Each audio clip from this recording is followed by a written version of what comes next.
Timothy పత్రిక 5వ అధ్యాయం 17వ వచనములో కాస్త ఉపదేశం చేసే గొప్ప నాయకులను, మాదిరిగా ఉన్న నాయకులను రెట్టింపు సన్మానానికి పాత్రులు చేయమన్నాడు కదా, మీరు అలా అంటారేమిటి అనే ధర్మ సందేహం కలిగితే, రెట్టింపు సన్మానానికి వారిని పాత్రులుగా చెయ్యమని చెప్పిన భావం ఏమిటో తెలుసా?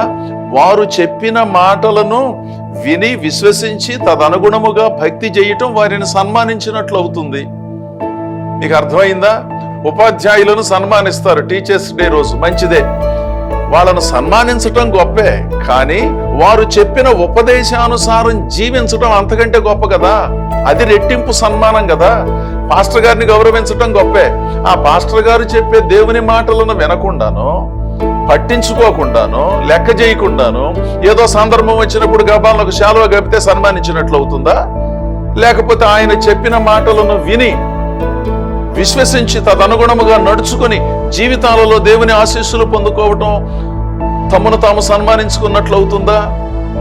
నేను ఇంతకు ముందు కూడా చెప్పాను, యోగ్యులైన దైవదాసులను సన్మానించటం తప్పు కాదు, కానీ ఆ సన్మానం కూడా ఒక పరిధిలో ఆధ్యాత్మికంగా ఉండాలి, కానీ అనవసరమైన హడావిడి ఆర్భాటము అధికముగా జరిగించటం కూడా సరి అయినది కాదు కదా.